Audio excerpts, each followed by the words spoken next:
Hello. Good morning. I'm looking at the time. It's a little after 11 Eastern time on Thursday, February 5th. I'm going to go ahead and share this on the social so people can come join us. Thank you so much for being here. We'll let everyone jump in. Let's see. We are live in the studio. I got some fun stuff for today. And definitely feel free to drop in the chat where you're joining from. Post. Cool. Not now. All right.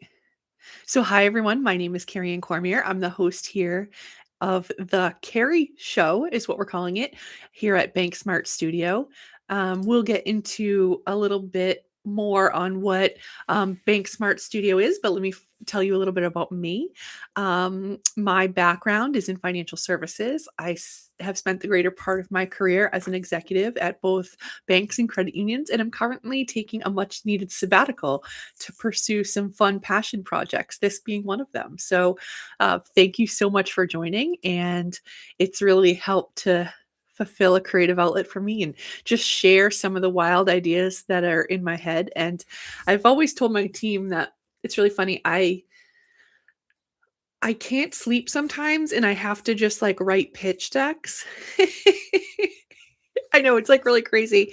And so in order to get ideas out of my head, I'll stay up till 2, 3 in the morning, sometimes creating pitch decks, just different ideas, outlining them in a Google Doc. And this was one of them. So I've been sitting on this for a while and have had the time, energy, most importantly, and space to bring this to life. So I appreciate you joining. You can follow me on all the socials at Bank Smart Carrie. That's Carrie with a C, Carrie. And you can follow the studio account at Bank Smart Studio on Facebook and Instagram. And while you're here, be sure to smash that subscribe button and give this a like. It helps with the algo. If you know, you know, right? Cool.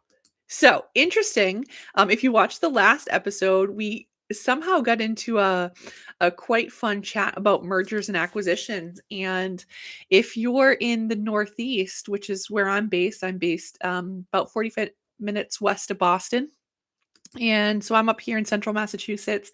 And the big news this week was the announcement of Santander purchasing Webster Bank out of Connecticut. So that was a big announcement. Webster Bank just celebrated their 90th anniversary and did a big shindig around that, both on the marketing side and at the stock exchange. They're about a little over 80 billion in assets, and they have branches in Connecticut, Massachusetts, Rhode Island, and like the New York metro area. I really thought they were a little bit smaller than they are, but they have about 1,800 employees. Very interesting. And it's a $12.3 billion deal. Santander's purchasing them. And some of the highlights from the press release was that this is going to create a top 10 retail and commercial bank by assets nationwide, and one of the top 5 banks by deposits in the Northeast. And I thought Santander was more of a nationwide bank. I mean, they do play online, right? They have an online presence, but their physical presence is very Northeast based. And I thought that was interesting because I didn't expect that. I thought that they were more global than they are. I mean, obviously they're global, right? Everyone refers to them on the internet, and you're seeing all the press releases as a Spanish bank. I mean, I guess, yeah, we can call them a Spanish bank. They're based in Spain, but I thought that they were like a Bank of America or TD. So I learned something this week. I wanted to make sure that when we talk about stuff on this podcast, that we are being more US based and not just in my small central Mass world. So I thought, let's talk about Santander, but they are very Northeast. So that's interesting. But they did announce that they're Their CEO, John Shiola, will be the CEO of Santander Bank NA. So that's a very interesting. When we talked last episode about, I'm like thinking in my head, my mind's going a million miles an hour. We talked the last episode, we talked about like a lot of M&A and layoffs and stuff like that. We saw some more recently with different news sources doing mass layoffs. And you can only imagine, what this might mean for the 1,800 employees in Connecticut. There could be some fresh talent on the market for those that are looking to scoop some new hires up. Um, so it'll be interesting to see what their plan is there. I imagine there will be a lot of efficiencies gained in mainly the back office. You typically do need the retail staff, right, to keep the doors open, but there a deal like this will likely have some duplicity in the back office. So interesting that this is hot off the heels of Bank Directors Acquire or Be Acquired conference, which was held recently. If you're not familiar with it, it's a premier event for bank executives to talk strategy, leadership, financial growth, things like that. And I'm sure M&A was quite a big topic there, as well as technology, AI, some other things that we're going to get into today. But when I worked in the corporate world, I always did this, I'll call it a little thing, right? Called Around the Web, which was typically a weekly little newsletter I sent out to my executive peers as well as my branch network and, really anyone who wanted to subscribe to it. Um, I found it very helpful for other department heads, and it would be like a roundup of different trends or things that were happening in our competitor and peer group and the nationwide landscape and online digital initiatives, things like that. Fun trends on social. Although I am a financial services executive by trade, I am a marketing and social nerd at heart. Heart, you can see here on my heart sweater. I will be wearing heart sweaters literally all the time. I take full advantage of it in February, but I love me some heart. So I am a marketer and social nerd at heart. And I love being able to share and kind of round up a lot of the stuff that I see on the web. And we'll do another episode on this because I think it's very interesting. And I might show you some of the ones that I have saved. But it's really important for me to be able to kind of share what I see online, maybe comment on it, some hot takes. Um, I always have my phone in my hand. I can see that I'm getting text messages now and I'm not looking at them because I'm being very good about that. But I always have my phone in my hand and I I love catching clips on the internet and what's trending. And so I'll always take a screenshot and I round that up because there's a lot of people that don't pay attention to that. And that is a whole other world that I believe is an untapped market for executives that should be paying attention to, social commentary. Yeah. Yeah. So I am promising some chat about AI today, and I'm going to tell you that I am not an AI expert, but I am an AI believer. And it's so funny because I remember early on when we were launching like digital banking tools and wallet and face ID and touch ID and all that stuff, and I would have colleagues that were like, "What? You can't? Your iPhone is scanning your face. It knows all about you." And I'm like, plant a chip in my wrist. I'm being tracked wherever I go. It doesn't matter. And I don't know if that's a product of the way that I was brought up in, I'll say a digital generation. I am a millennial. And I remember being on the computer in kindergarten playing Chessmaster 2000 on my dad's DOS. And for me, technology just seems natural. And I know a lot of millennials feel the same way, and a lot of them don't. It's definitely a mixed bag, but for me, I've always had technology right by my side. And as it's gotten larger and more intuitive and more integrated into everything I do, I haven't really given much thought to anything different. Yeah. It's just there. So I typically assume that I'm being tracked wherever I go, that my data is everywhere out on the dark web, the regular web, the orange web, the pink web, whatever. And it doesn't it doesn't affect me, and it probably should. But you can bet that any credit card offer or anything with personal information paper-wise that comes in my house gets shredded into a million pieces, right? Is that, like, weird? Is that weird? I'm very careful about paper and physical information, um, but when it comes to my personal information digitally, I'm probably an open book.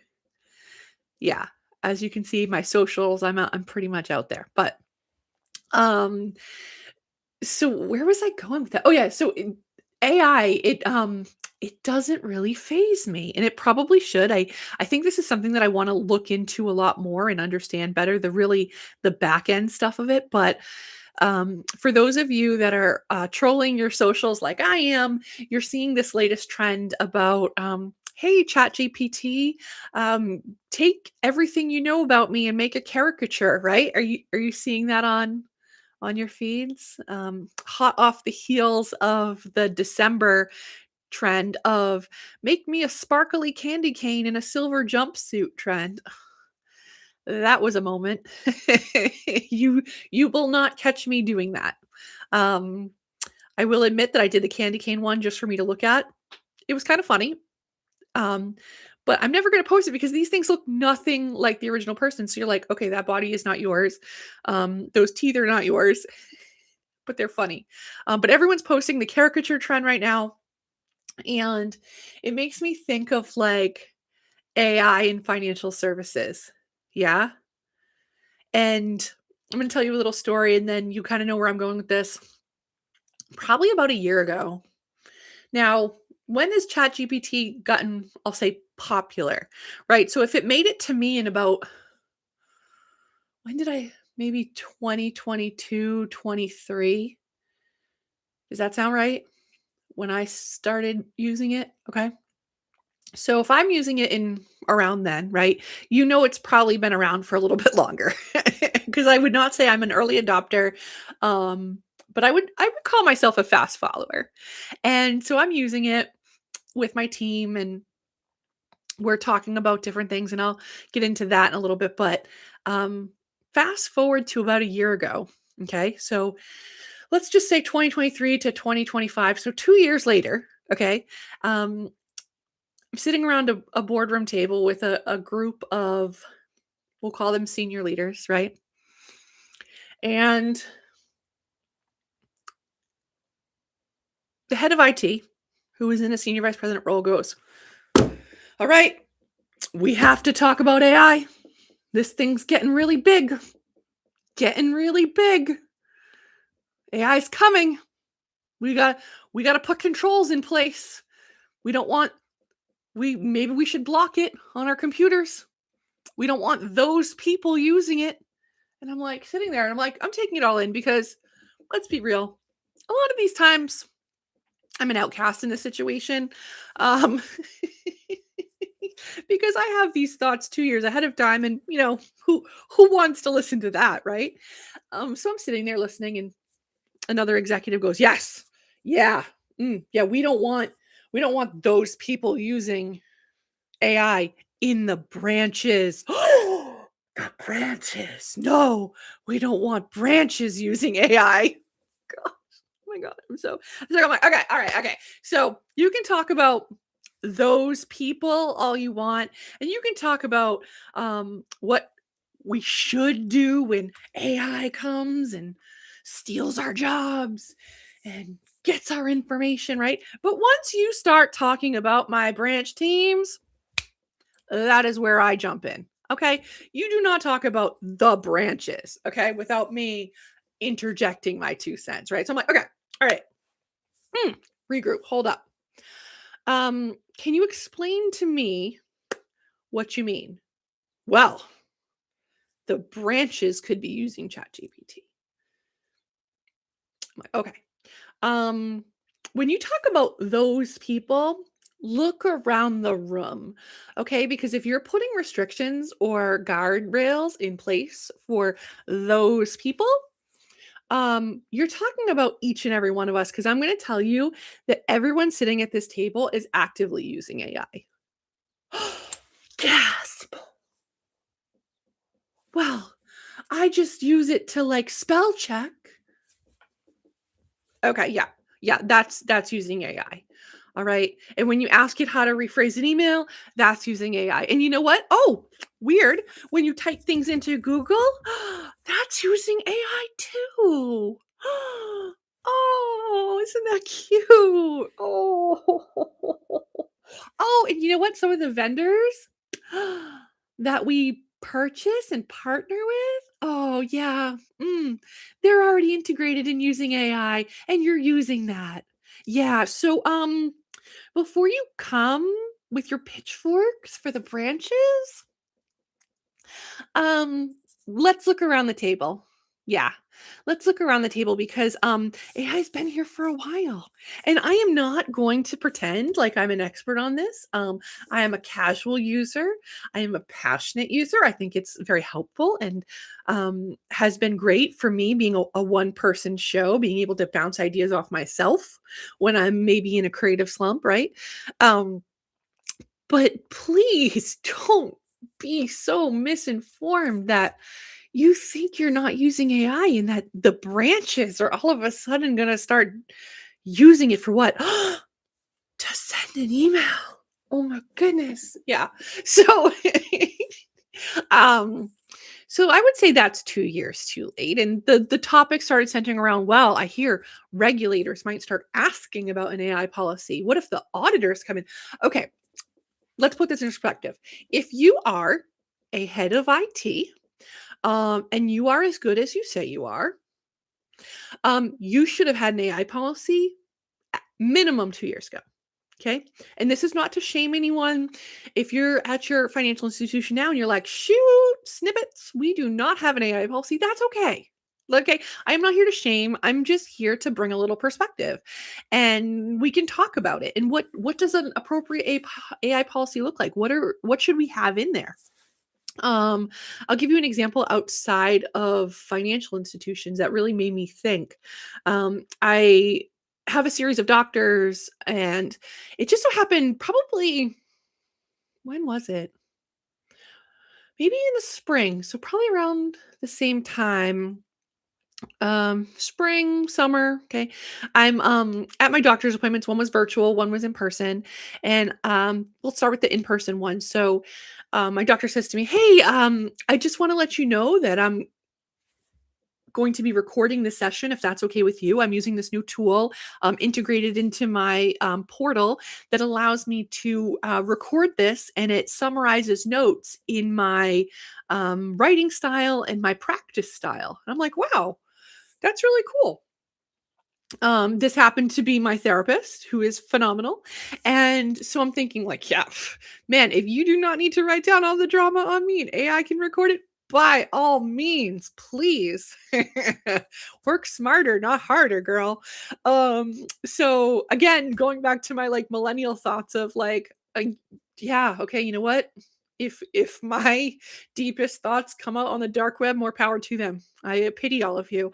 But it was really cool because she had said that. I'm like, how powerful is that for someone like her, right? To be so engaged in our conversation and not have to mentally spend all this time afterwards recalling what we talked about and like writing keynotes and any sort of clinical messages, right?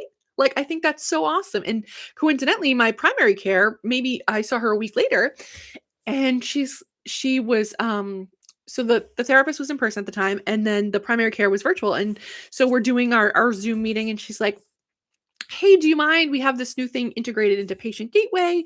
I'd love to be able to use the AI transcription tool. It helps me with my notes. I'm like, oh my gosh, please. She's like, I don't want to miss anything. And I'm like, that is so amazing. And it was interesting how they both kind of did it around the same time. And I don't know if there was any sort of I don't know if it was like regulatory or new thing in healthcare that allowed them to do that in that time frame that people were able to turn it on. But it was an interesting coincidence, and I just absolutely loved it. Um, because I rely on the electronification of my, medical records to be able to, like, look back at stuff, and I think about how the records I had as a child, I have no access to them.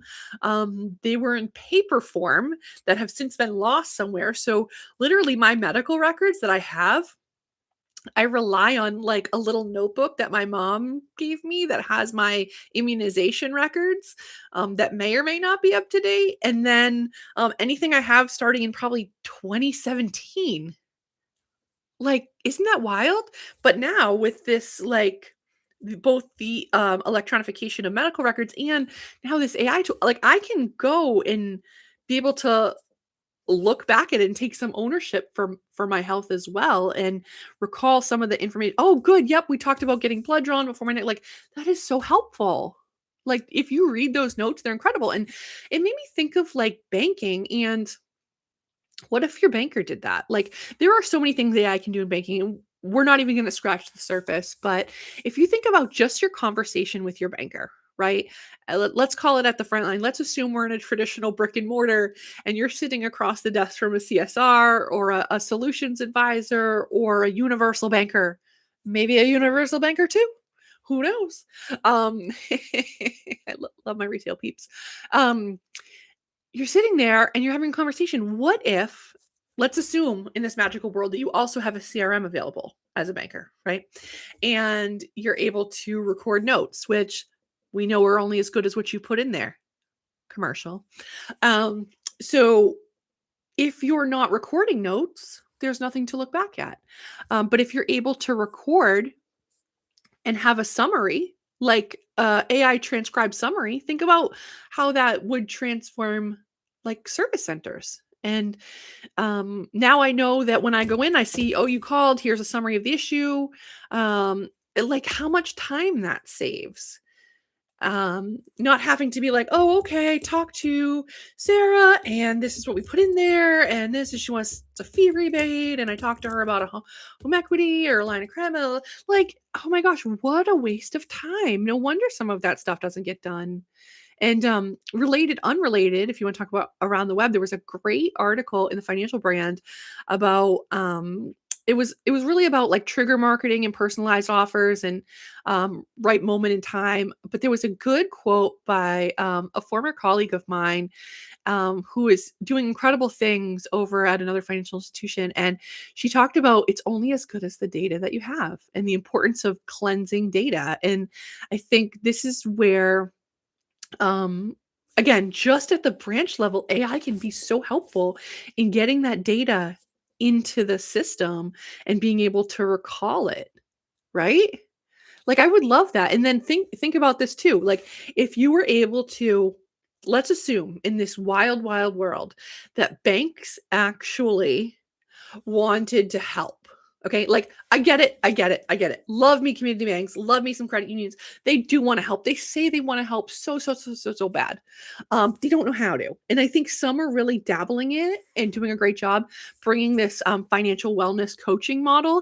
And I had a similar idea again like 10 years ago, and I really like there's something there, and I'd love to see it done and done right. And if anyone has any examples, drop them in the chat or send me a message after because I would love, love, love to really dig into some of the ones that are doing it well and having success. Because it's so important. Like we talked about this a little earlier on something else that, banks and credit unions are so focused on product, what they can sell you, if they have the best interest rate, if they have the best checking account, if theirs has more features and benefits than another one. Um, But when it comes to, like, helping people with their actual problems, like, if I went into my I would love to do this. If I went into a bank and I sat down, I'm like, "I need help. I overdraw my checking all the time." What are they gonna do? Any guesses? I have some. They're gonna say, "Oh, we have a overdraft sweep. If you have money in your savings, we can draw it in to cover that overdraft." Yeah, no, no shit. Like if I had money in my savings, I probably wouldn't be overdrafting my checking. Okay. Thank you, Captain Obvious. Oh, okay. Okay. All right. We have a overdraft line of credit that'll sweep from your credit card. Oh, yeah, no, no way. If I had money on my credit card, I wouldn't be overdrafting my checking account. Now would I? Or maybe I would. That's a story for another day. Um, but it's like, it's not, rarely, okay, I'm not gonna generalize, I'm gonna say rarely do I see someone that would be like, "Oh, okay, alright, let's get down to it. Tell me about how you use your account. What are you having issues with? Or d How do you budget? Oh my gosh, okay, so here's what we're gonna do. We're gonna sit here, we're gonna outline your expenses, outline your income, put it together, and we're gonna come up with a rough budget. And then I want you to look at it over the next week and make some changes, come up with some questions, and track what you've spent. And we're going to come back and I'm going to set an appointment right now and we're going to meet again in a week. What would work better for you? Would you want me to come in person? We can do this. I think that'd be helpful. Or if you want, we can do it by phone or video, whatever works for you. And then kind of go through because like people don't need products. They need solutions to a problem that they have. And usually that's not a product. A product may be the end, right? You need a place to put your money, a way to move money. You need help saving and spending and vehicles for all of that. But people need financial literacy. And it's beyond well, you want to keep a low debt to income ratio, don't use those credit cards. Or another one is make sure you pay yourself first. You gotta save. Yeah, like okay, great. Give me your top hints in a slide deck, and I'll do them right. Um, but like, how many people? And I'm getting off on a rant here, but you're gonna see how it comes back to AI. How many people like at a bank or credit union actually helps people with their money? Sure, it happens. Um, Few and far between. I'll give you an example. Someone I know had their credit card at their local bank, and no, rewind. They had a Discover card. Okay. The Discover card, they were paying the minimum on it, like every month. This person was a good credit worthy individual. They had a healthy credit score. They carried a high balance. And the interest rate had gone up. Let's say it was 25%, right, at the time. This was probably 10 years ago. And they were making the minimum payments, but they really weren't paying it down. It was just throwing away money, right? So they happened to be at the bank and they're telling um the banker about something. They're like, "Yeah, I got to pay my credit card. This." She's like, "Oh my gosh. Oh my god. Okay. All right. Let me help you." And I'm not trying to sell you anything, but we have a credit card here. Um Again, this is credit based, so we gotta run your credit, but we have different tiers. But let's assume, right, that you get qualified for the platinum card. That is our premier card. The interest rate, 9%, 9.99, 9.5, whatever, right? We'll call it 9%. Um, Let me just do some quick math for you. You could be saving, let's say, $200 a month just by transferring your balance over here. Why would now this person isn't trying to sell them a credit card. They're solving a problem. And this literally changed the individual's life. They're like, "Oh my gosh, like why didn't I feel like I should have known that. I wish I had done that sooner. I've been throwing money away." Think about it. If that banker didn't take the moment to ask a probing question and really dig into not like, "Hey, do you know we have a new balance transfer offer? It's a no balance transfer fee, and then the first 6 months at 0%, and then after that you go to our platinum rate at nine." It was nothing of that. It was like, "How do you use your card? Tell me what your issue is. I'm here to help." And the person that was the client called me and was like, "You're never gonna believe how much one of your bankers helped me." And I'm like, "That's what they do." But I got to tell you, and I didn't tell this person that it's not consistent, right? This takes skill and talent. I'm going to even say expertise, and that comes in um, the form of life lessons, right? A little bit of longevity in your financial journey. um, that I'm going to say younger people don't always have. And how do you, and we should get into this in another episode, how do you train your frontline staff, right, to ask these questions and help with these needs? One, if they haven't experienced them themselves, or if they have experienced it and they don't know how to get out of the problem. right? If you're in the trenches of credit card debt and you can't like, how are you counseling someone else on how to do that, right? Um, I'm gonna write that down. Hold on. That's another one. Financial literacy starts at home.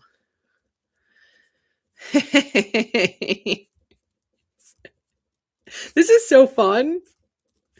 Can you tell I've been like home alone all summer and I like want someone to talk to? Yeah, yeah, yeah. Shout out to the replay crew. We have quite a few people that watch this on replay. Thank you so much for joining. And I do go back and read the comments. So feel free to comment in the chat and, share where you're tuning in from. And I'd love to connect.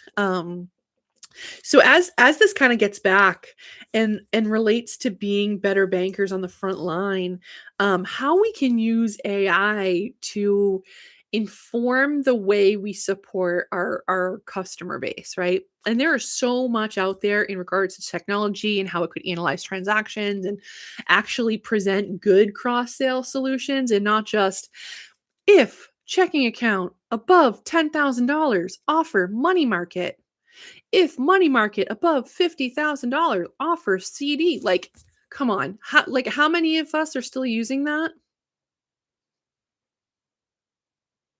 or not using that at all and have nothing?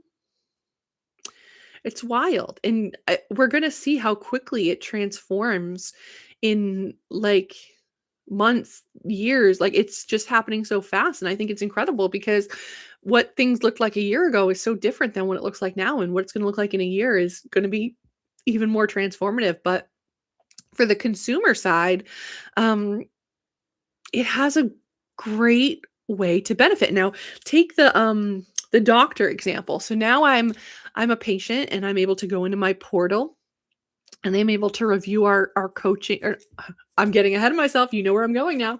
I'm able to review our appointment notes and see, okay, here's what I need to be focusing on nutrition wise. I need to be eating this. I need to check my blood pressure once a week and report it in. I need to go and get blood work done, 1 week before my next appointment, like all that, right?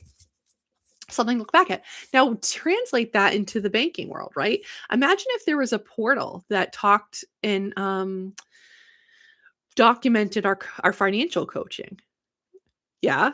Yeah. So now I'm a client, a member, a customer, whatever we want to call it, and I can say, "Okay, cool. Um we're going to let's come up with a good banker name. We don't want to use Susie. Susie Teller always gets like a bad app. Give me a good banker name. Nancy works in accounting. We're not going to use Nancy. Hmm. I'm really going to spend a lot of time on this because it's very important to me to get the right name down. Hmm. Anyone got any good names for me? What's a good grew up in the 90s. I don't want to use a 90s name. I don't like the name Sarah, but I used that already. Huh. What should we use? Okay, the name Stephanie is coming to mind. And if you all know me, you know why. All right. So Stephanie's the banker. She enters all the notes in there for our coaching session. And now here's my takeaways. And now I can go back into the portal. Let's just say it's in our mobile app and I can see the notes from our discussion and maybe part of the AI transcription and what my goals are for our next appointment. Like, that is so cool and powerful. And that really personalizes both your banking experience and not necessarily in a data-driven way, but in a member experience, customer relationship building, financial literacy way. And I just think that would be so super cool, right? I wish I was more technology focused and I could spin something like that up because I think it would just be so helpful. And like, being where I am in my financial journey, right? I've seen so many iterations of spending money poorly, spending money wisely, saving, not saving, bad credit, good credit. And like, if I could go back and see all the moments in time and what I was doing to work on them, which most of the time was nothing, right? Like, and then I see people around me that either are really, really good at it and maybe they have a system, but a lot of us are just figuring it out. And I look at people like my niece who's 22, and what financial literacy has she been given as a kid? And who's helping coach her along the way? And financial literacy and money and how you manage your finances is such a personal thing that it feels intrusive, as I should, because I am a very good auntie and I am a very intrusive auntie. And I am also a very generous with my money auntie. I should be someone that, says, hey, you want to talk about this? But I don't. And it would be really cool if people had like a trusted banker, almost like a money therapist, right? That they could go to and they could, yes, in the grand scheme of things, it's about gaining new business and products and services, right? What's in it for us? What's in it for growing our institution, right? But at the heart of it, it's being a good community partner and really helping people. And if she had a banker that like either virtual or in person could have these appointments that was like really coaching, I think that would be just so incredible. And again, if anyone's out there doing it well, please, please, please, please send it to me. DM me on social at BanksmartCarrie. Drop a message in this chat, whatever. I would love, love, love to see it in action. But it's just so really cool. So let's go back a little bit to AI policy. Now imagine you're this really hotshot head of IT who um, thinks that we need an AI policy all of a sudden. Welcome to the party. What do you put in that? And I want to reflect on why a policy matters for a second. Now, if you're at an institution, you're thinking, "Oh my gosh, that is the last thing I need another policy for." We have policies for everything. Policies about going to the bathroom, policies about when we punch in on our time card. Can it be within 2 centimeters of the door? Yeah, I get it. Um, But for an AI policy, I don't see this as stopping innovation. It's really about protecting the institution while letting people work smarter. Because if you don't have a policy, that is a huge unmanaged risk. And contrary to popular belief, I do value risk and compliance, and I think it is very important. And I understand what they bring to the table, and I strongly, strongly, strongly believe that an institution is better for having some of these policies. And I think um, if you don't have an AI policy right now, let's start building what that looks like together. And again, disclaimer, I am in no means an infosec expert. I All my AI stuff is based on my casual usage, industry knowledge. Um, you definitely need expertise on this, and there's certainly plenty of resources out there. But if you have nothing, starting with something is so much better. So at least, as we kind of talk through this, it'll give you some things to think about, questions to ask, and such, right? So I would start with what's the purpose, right? AI policies shouldn't just be about using Chat GPT, okay? Because that is like one little sliver of AI. There are so many other tools out there, both natively within a lot of the things that we do and in other channels, right? So they should cover both external options and the AI baked into vendor platforms that you already use. Now, if you're using something like Glia or Verifin, those have AI components to it. So you want to look at that. But think about why your institution allows AI. What is the goal for um what do you believe in, right? And then who it applies to. So it would apply to employees, contractors, vendors. You don't just want to be very narrow with your scope. You want to think of all the things that AI touches. And we don't want to get into right now knowing your vendor's vendor, right? We're just going to keep this very limited to like our ecosystem. But you do want to go a little bit outside of just your core teams, and who does AI touch within your organization, and then what kind of tools are covered. Are we talking generative AI, analytics, automation, vendor embedded, all of that? You kind of want to start with that purpose and scope. What is our stance and what does it cover? that make sense? Yeah. And then what do you consider acceptable use? So, right now, maybe a little bit of this is covered in your acceptable use policy, which would be a start, right? If you have nothing, at least have a little blurb in your acceptable use policy, but clearly define what AI can be used for in your organization. Um, I have my marketing hat on, and that's kind of where my brain goes most of the time. But I always think of the marketing team, and use it for drafting content, right? Um, graphics, text, coming up with like a strategy schedule for social posting, stuff like that. Um, then you think of internal communications, and is it training? Is it sending an email to all? Is it drafting a memo, an intranet post? What can it be used for? Maybe it's just brainstorming ideas, right? How do I talk to Alex about his attendance issue? What are some key points I should say? Maybe I'm a new manager and I don't know how to approach it. One of my favorites, and we're going to detour for a second. One of my all-time favorite AI usages is I was negotiating something, a very large dollar figure, and I I am a big fan of Chris Voss, who has a book. The name is going to escape me. We're going to Google it right now. Oh, it's something about what's his book called? It's in the top of my head. Um, Never Split the Difference, right? So it is such a good book. Write that one down. So he's a former FBI hostage negotiator, and his thought is you never split the difference, because when you do, someone loses, and usually it's both people. Right. So you always want to get to in the conversation, you want to get to know, because that's when you know what your starting point is. So I have listened to his book on Audible multiple times over. I've used it in my personal life, my professional life, but it really helped me. So I'm negotiating this, we'll call it a contract.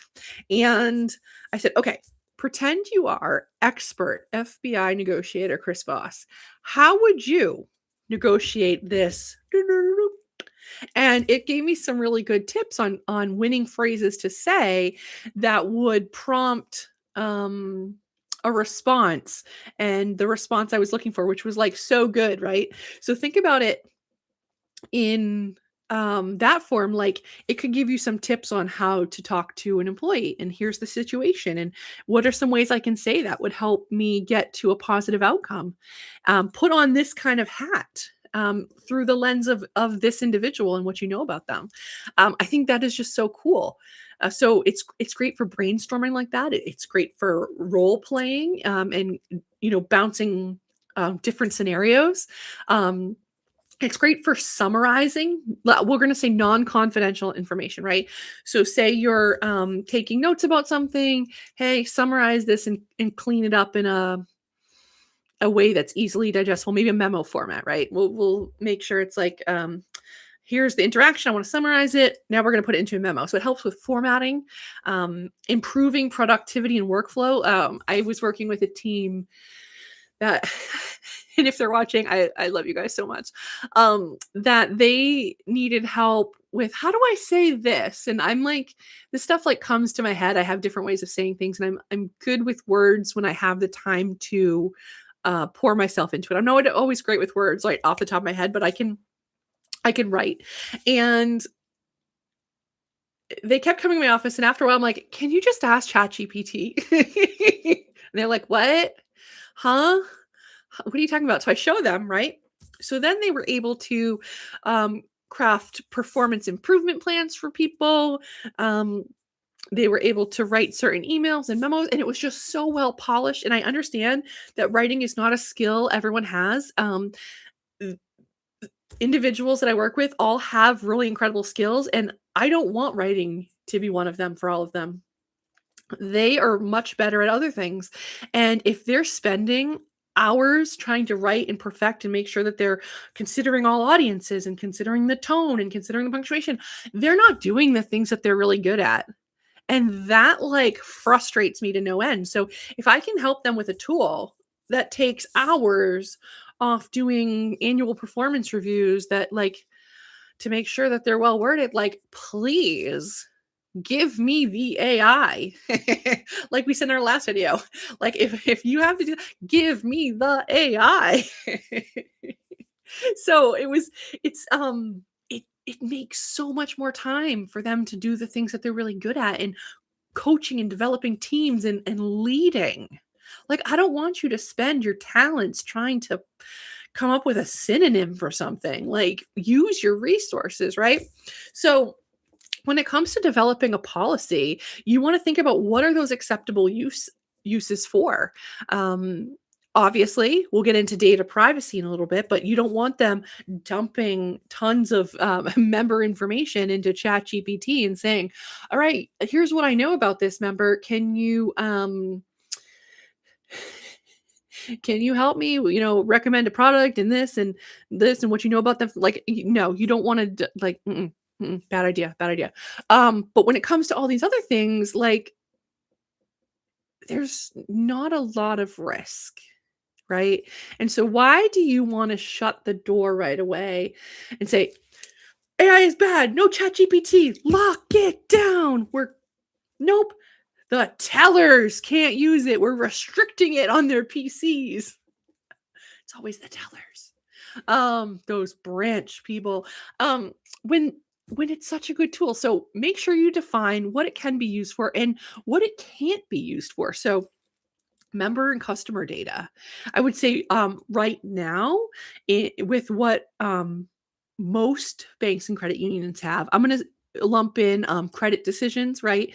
Unless that you're using a well-polished tool already out there to market, of which I am not aware of because that is not my jam. But like let's just assume we're using regular old chat GPT. Do not use that for credit decisions, please. We pay other things and other people to do that. Generating final compliance or legal language without review. It's definitely a good starting point to develop templates, but you do not want that to be all end all. That can get you into trouble. And then replacing required human judgment. There's a lot of things out there that we need humans for, and we pay people for their decision making and their skills, and that is so important. We do not want to use AI for that if it's something that requires a human intervention, right? So then data privacy. Definitely things you want to put on your checklist. Let's like check these off.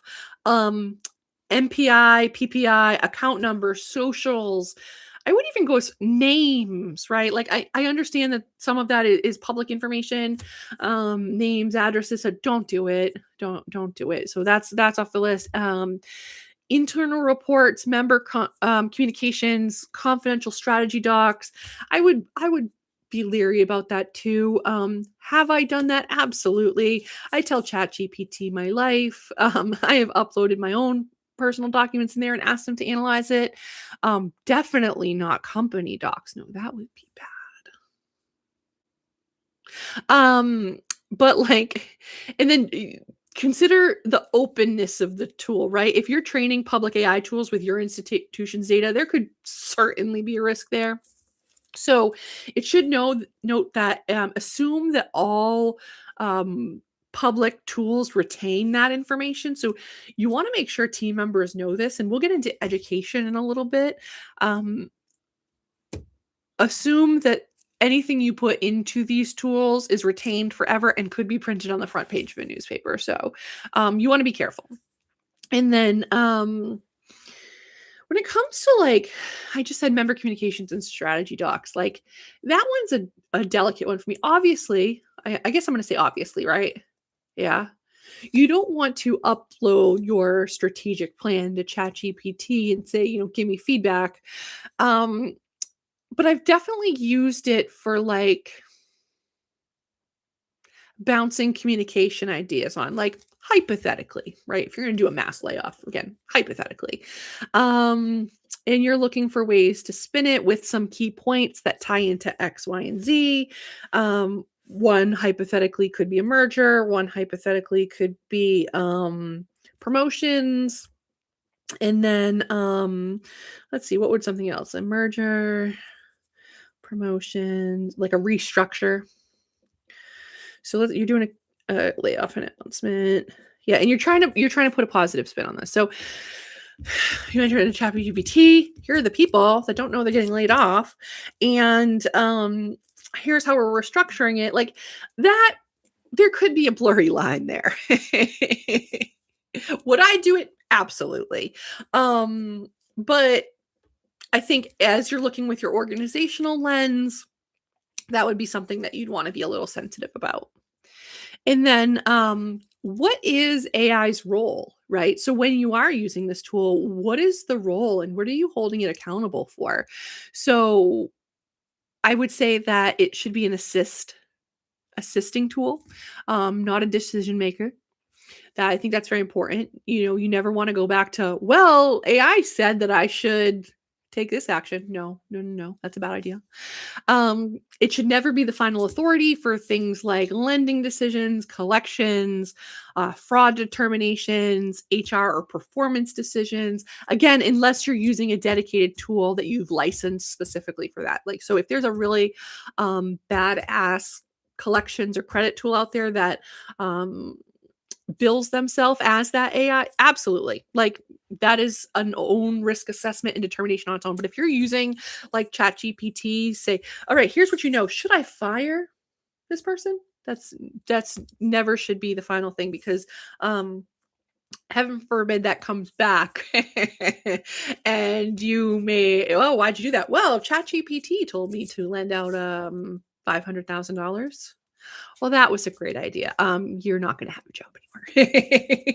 So you want to make sure that there's a human element and a review on these things. And if you are using an AI tool that you very much trust and is something that you license to make certain decisions, there needs to be a human checkpoint or a control that reviews it at whatever interval you determine. And again, these are my thoughts, so it's a good starting point.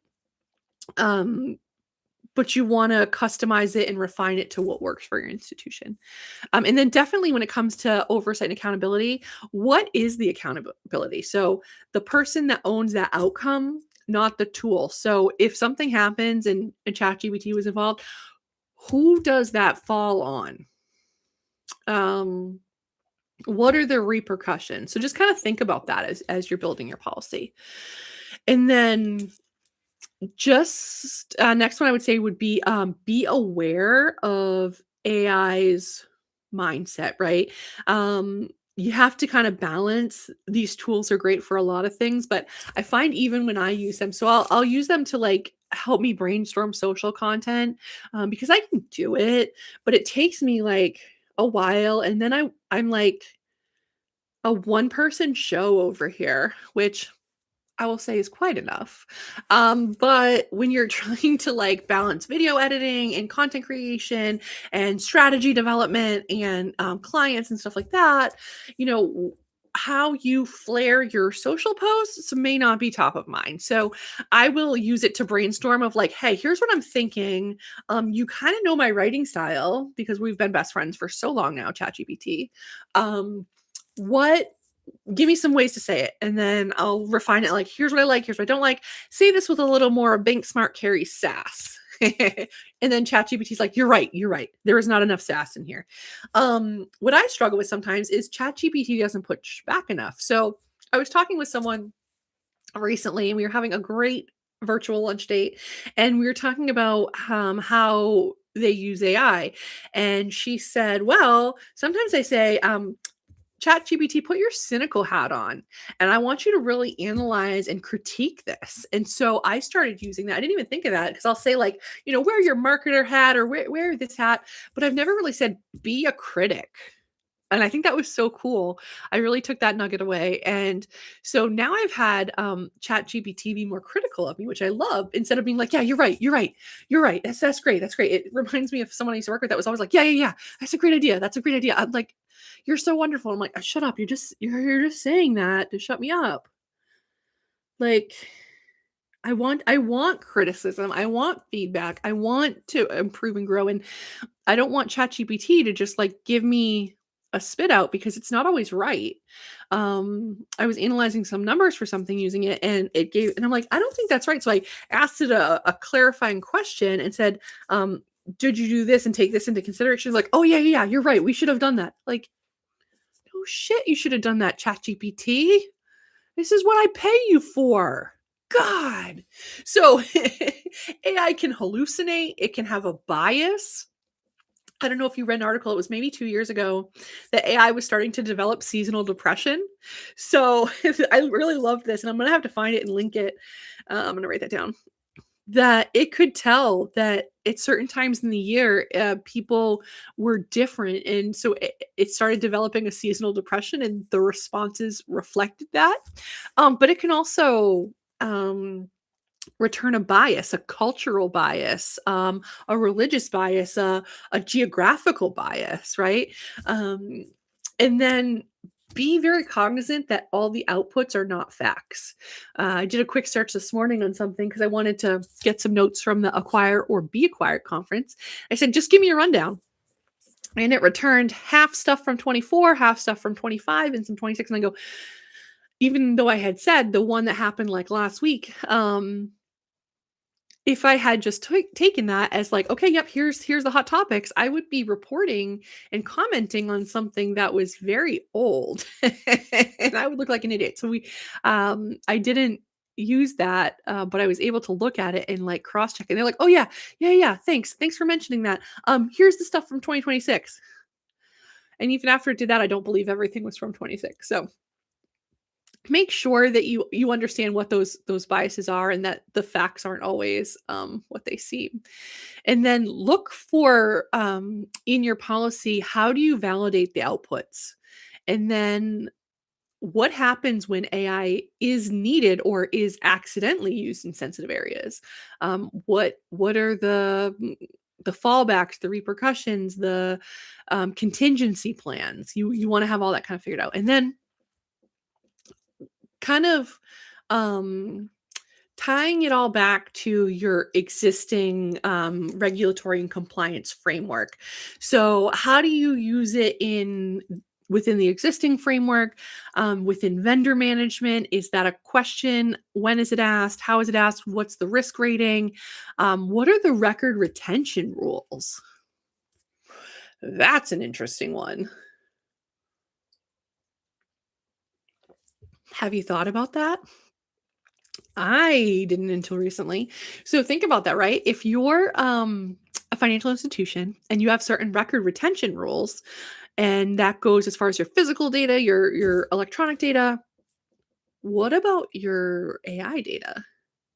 How do you, or do you, retain it, catalog it, and be able to recall it if you need to? I don't have an answer. But I think it's something that as you're building a policy would be a good consideration. And then when it comes to the approved tools and how to govern it, oh my gosh, my eye's itchy. This is like, so again, I'm in Central Mass and it's starting to be a beautiful spring day, which means it's like 34 degrees out and I have the window open. But with that, I'm getting like dust flying in my face. You can see like the sun. It's so wonderful. 32 degrees. It's great. Um, who approves new AI tools, right? So when you're talking about approval and governance, who makes that decision? Is it your compliance officer that tells your marketing person they can't use Canva because it has an AI image generator in it? Is it the marketing person's responsibility to report into the compliance officer that they use Canva and that they just discovered that there's a new AI tool in it? Like, how does that work? What's the expectation? What's the workflow? I think that one's going to be difficult because I'm going to tell you, people that I've worked with, that I've run into in circles, and this doesn't apply to everyone. I've had some really badass BSA and compliance officers in my lifetime. But it's like, nope, nope, can't do it. We can't do it. And again, going back to the financial brand article that one of my colleagues was quoted in from a while ago, and I'll link that. it said, bring compliance along for the ride earlier. The importance of bringing them to the table sooner. And I totally agree with that. Um, but they also need to have an open mind and be able to listen and not just put up roadblocks. So it can't be like, well, we don't have an AI policy. We're not ready. And so you can't use Canva. What? What? Do you understand the amount of people in the world that use Canva, especially creatives? Oh, and by the way, that doesn't just apply to the marketing team. You have other people on your team that use Canva because it helps make cute emails or cute graphics for the upcoming company outing. Okay? So, like if your assistant is using Canva and or the head of the party planning committee, just because they're not a frequent user doesn't mean that they're not accessing AI tools. So, like, this is a huge thing to think about. And why would the compliance person get a say in that? Because if the marketing person brings it up, they might not get to use it. But what about the other one? They get to use it? What about your rogue head of retail that loves Canva? Does she get to use it? Oh, I mean, sorry. Okay. Erase.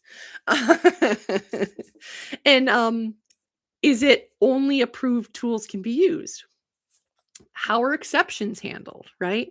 Um, and I strongly, strongly believe, and this applies to a lot of things. One day we should talk about social media usage and the policy there. But I strongly believe that this isn't one person's decision. This does not just live in the IT department or the compliance department. This is a working group. This is someone, think of an AI governance owner, right? And then a working group with it. But this isn't just one person. You don't get to be the head of IT InfoSec and say, this is what we're doing. Because that's a very top-down approach and it's not going to be realistic and it's not going to be successful.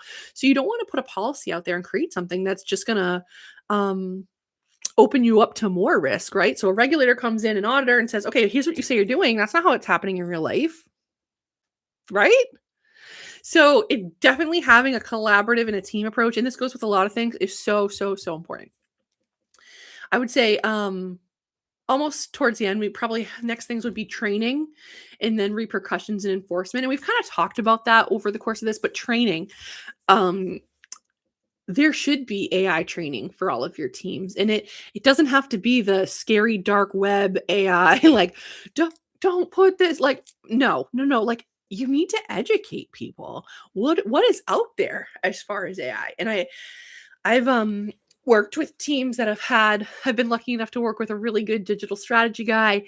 And I hope he's watching, but he would incorporate this into what he talked about with frontline retail people, and just educate them on what tools are out there. So when they were hit with these questions or when it landed in their life or when with customers and members, like they were informed and understood. And then when you start to layer on important things like a policy, like risks and controls and guardrails and new tools, they knew. And it wasn't just like, you can't use AI.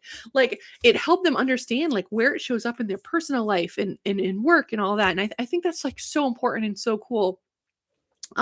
So starting with basic AI awareness training is so helpful. And I'm sure if you're using a learning management system, an on-course, a BAI, whatever you use, I'm sure there's some out there.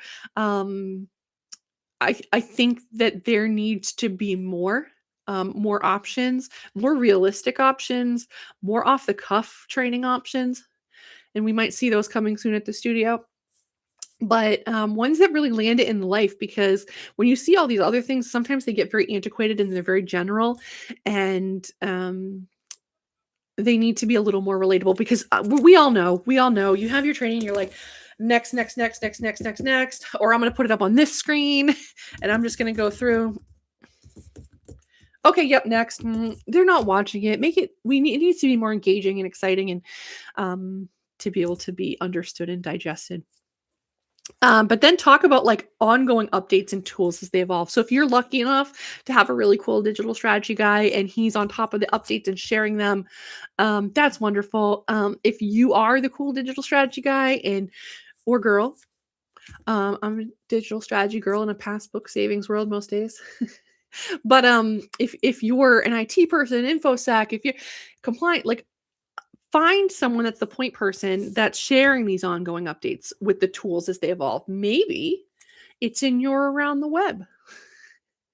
Um, but it's so important to, just share out little nuggets, and everything helps put the pieces and the awareness together. And then having clear guidelines and not fear-based messaging.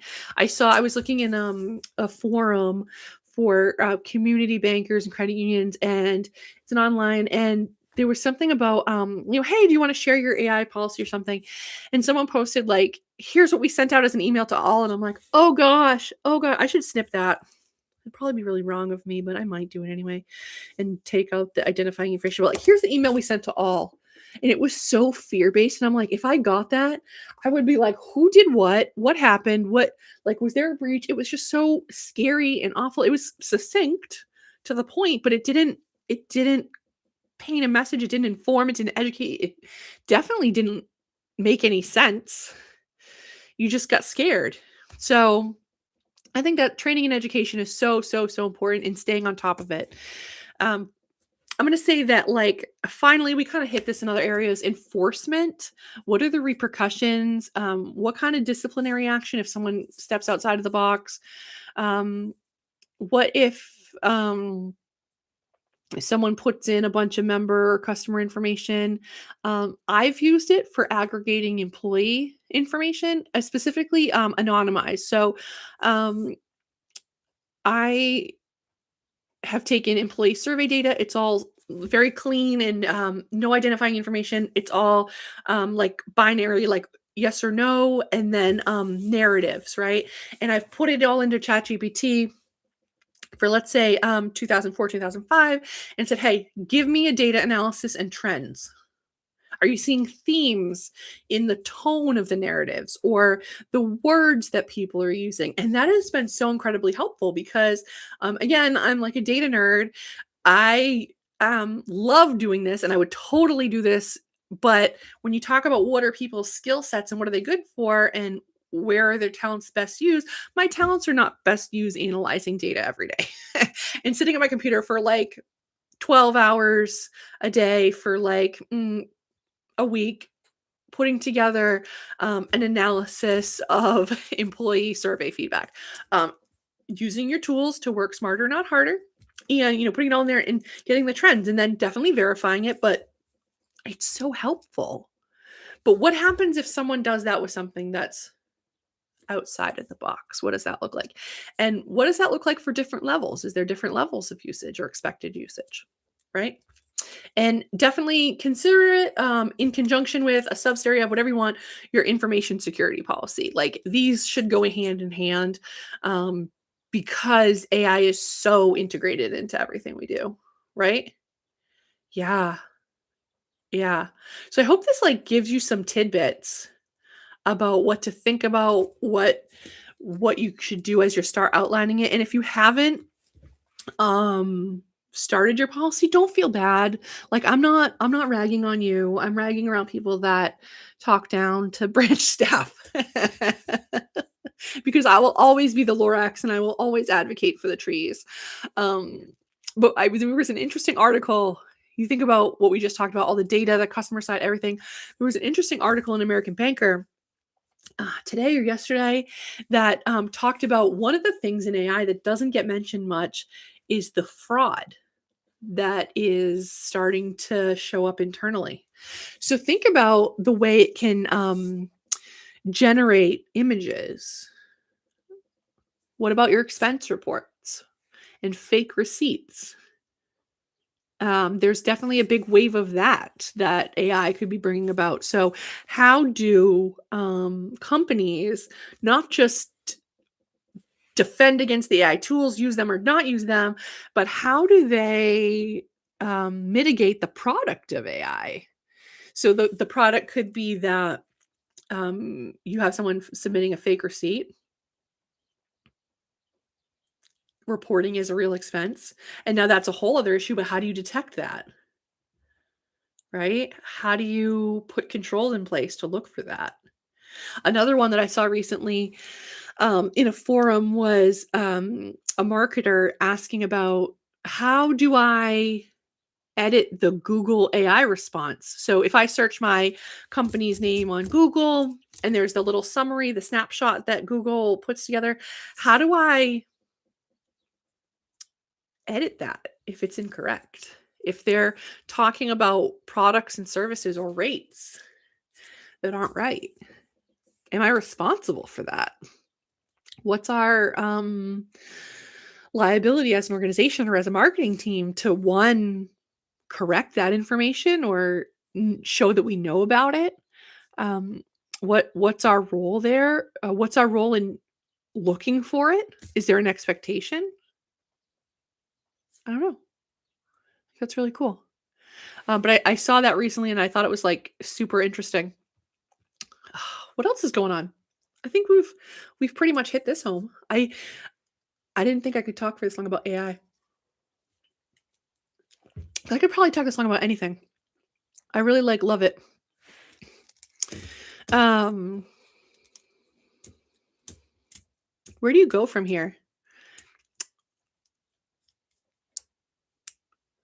I'd be interested in seeing like what tools organizations are using that they're aware of, that they're consciously using for AI, ones that you feel like your teams are using. I know a lot of people have upgraded to M365 and it can come with Copilot. Have you implemented it? Have you not implemented it?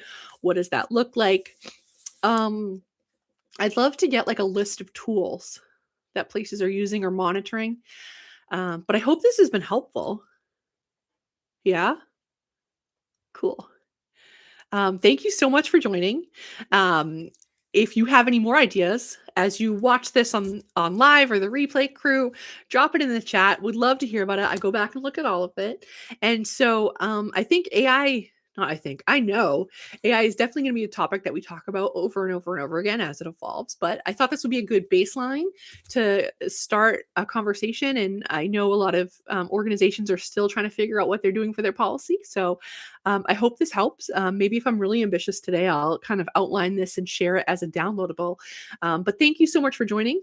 Be sure again to like and subscribe and follow me on the socials at BankSmart Carrie or at BankSmart Studio. And have a great day. Stay social, my friends.